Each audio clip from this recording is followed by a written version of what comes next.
Эш. Иҗат безнең бу җиргә килүебезнең максаты. Бары тик иҗат итеп кенә кеше шушы дөньяны яралткан югары көчкә тиңләшә. Шуңа да хыялларны тормышка ашырга өйрәнү бик мөһим. Күңелегез ята торган эшне башкарганда маскал да шикләнмәгез. Аңа дистә еллар үтсә дә сез аңа барыбер ирешәчәксез. Без шулай яратылган инде. Хыялларыбызны тормышка ашыра башлауга безгә җиһан үзе ярдәмгә килә. Иҗат итеп, яраткан эшебез белән шөгыльләнеп, без үзебезнең куәтебезне ачабыз. Безнең күңелләр ярату һәм гармония белән тула. Ул вакытта инде нәтиҗә дә алай ук мөһим түгел. Без иҗат итү процессыннан тәм таба башлыйбыз. Нинди дә булса бер эшне тәмамлаганда ниләр кичерә идегез? Әйе, канәгатьлек хисе. Ләкин бушлыкка тиң бер халәттә барлыкка килә иде. Чын рәхәтлекне кайчан кичерә идегез?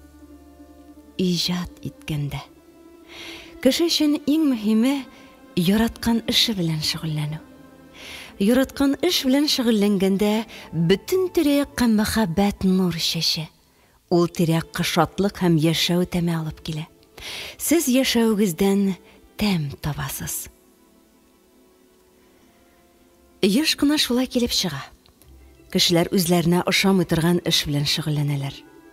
Алар үзләренең эшен күрә алмый, я булмаса битараф карый.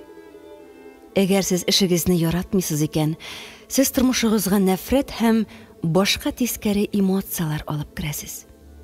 Бу исә теге яки формада сезнең тормышның калган өлкәләрендә һәм сәламәтлегегездә чагылыш таба.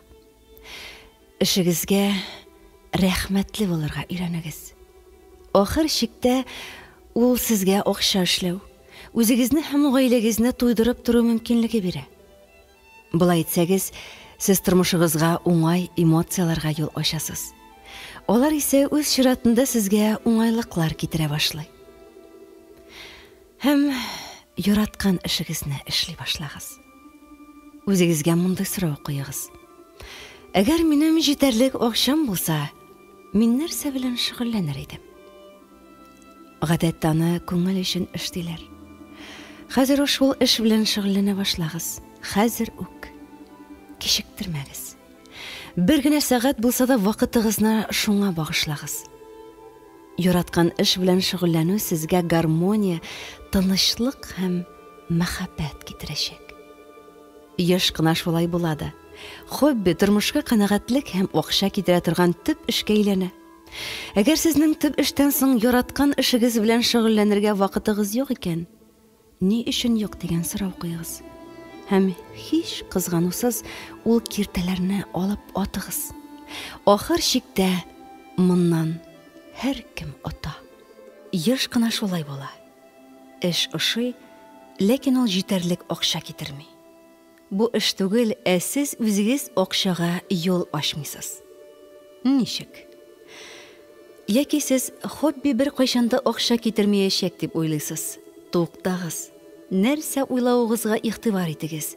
Бу инде шикләүче инану. Сез вазгыятьнең моделен төзи башладыгыз.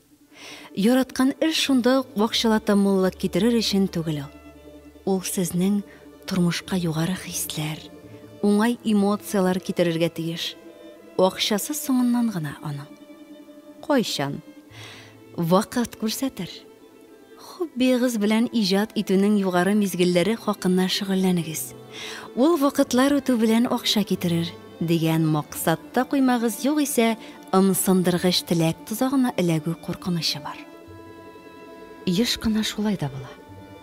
35 яшьләренә җиткәч, кеше кагыйдә буларак һөнәрен бөтенләй башка өлкәгә алыштыра. Бу гадәти күренеш, бу тенденция миңа калса бөтен кешегә дә хас. Бу адымны ясаудан курыкмагыз. Яңа тормыш башлаганда сезгә ярдәм итәргә барысы да күптән әзер инде. Ихтимал, 40 яшьләр тирәсендә кешеләрнең бер-бер артлы авыруларга дучар булуы, аның үз вакытында тормышында үзгәрешләрне кертмәү белән бәйледер. Ләкин башларга бер кайчан да соң түгел. Иң мөһиме, үзегезгә охшаган эш белән шөгыльләнә башлагыз. Һәм исегездә тотыгыз. Уй, иҗат итә. Теләгән нәрсәгез булачак. Әгәр үзегез теләгән эшнең сурәтен мөмкин кадәр күбрәк детальләр белән төшерәсез икән, сез аңа ия булачаксыз. Хыялыгыздан гына баш тартмагыз. Шушы юл белән китеп, үз дигәннәренә ирешкән бик күп кешеләрне беләм мин. Нәкъ үзләре теләгәнгә ирешкән, хәтта эш урындагы абойларга кадәр туры килгән очракларны да ишеткән булды. Ә хәзер шикләүче инануларга мисаллар. Мин үземә ошыйда, акчасында күпләп ала торган эш таба алмаячакмын. Миңа ошый торган эштә күп итеп акча түләмиләр. Мин эшемне яратмыйм, ләкин алыштырырга куркам. Икенчесен таба алмасам ни эшләрмен? Миңа ошый торган эш күп вакытны ала. Мин бөтенләй гаиләмнән ерагайдым. Мин эшемне алыштырырга куркам. Гәрчә хезмәт хакы бик аз булса да, безнең коллектив әйбәт. Без барыбыз да дуслар. Миңа эштә хезмәттәшләрем дә ошамый. Аның каравы, хезмәт шартлары да, хезмәт хакы да яхшы. Иң яхшысы аз эшләп, күбрәк алу. Ә хәзер сезне шикли торган инануны эзләр вакыт җитте. Сезне шикли торган инануларга алмашка яңа фикерләр. Мин үземә ошыйда акчасында күпләп ала торган эш таба алмаячакмын. Яңа фикер. Минем уйларым әлеге вакытта миңа туры килә торган эштә эшләтә. Үз өстемдә эшләп, мин үземә ошый торган эшне җәлеп итәм. Миңа ошый торган эштә күп итеп акча түләмиләр. Яңа фикер. Тышкы дөнья белән үзара мөнәсәбәтләрне яхшыртып, тормышыма акчага юл ачып, мин яхшы хезмәт хакы китерә торган эш табам. Мин эшемне яратмыйм, ләкин алыштырырга куркам. Икенчесен таба алмасам ни эшләрмен? Яңа фикер. Бу дөньяда миңа дигән эш бар. Мин үземә ошый торган эшне табам. Миңа ошый торган эш күп вакытны ала. Мин бөтенләй гаиләмнән ерагайдым. Яңа фикер. Мин эш көнен шундый итеп оештырам. Гаиләм янында булырга да, башка эшләр белән шөгыльләнер өчен дә вакыт кала. Мин эшемне алыштырырга куркам. Гәрчә хезмәт хакы бик аз булса да, безнең коллектив әйбәт. Без барыбыз да дуслар. Яңа фикер. Коллектив әйбәт, ләкин миңа тормыш шартларына яхшыртырга кирәк. Яңа эштә коллектив белән тагын да яхшырак мөнәсәбәтләр урнашачагына ышанам. Миңа эштә хезмәттәшләрем дә ошамый. Аның каравы, хезмәт шартлары да, хезмәт хакы да яхшы. Яңа фикер. Мин үз эшемнең уңай якларында күрәм. Мин кешеләргә таба барам. Аларны кабул һәм гафу итәм. Иң яхшысы аз эшләп, күбрәк алу. Яңа фикер. Хезмәткә һәм акчага карата мондый мөнәсәбәт күңелне караңгылыкка тарта. Мин рәхәтлек китерә торган эш табам, оннан иҗат шатлыгы алам һәм күп итеп акча эшлим. Ә хәзер шикләүче инануыгызга алмашка яңа фикер формалаштырыгыз.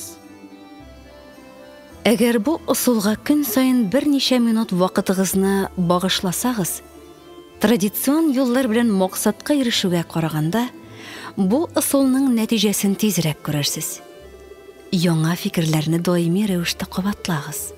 Күңелдән генә кирәкле образны, раслау җөмләсен, эмоцияларны искә төшереп торыгыз. Сез моны эштә, транспортта, өйдә, йоклар алдыннан яки уянганда эшли аласыз. Кайчан һәм кайда уңайлы. Уй энергиясе куәтле көч һәм үтә дә нәтиҗәле. Әгәр сез чыннан да тормышыгызны үзгәртергә телисез һәм ният итәсез икән, теләгәнегез кабул булыр. Ышаныгыз гына.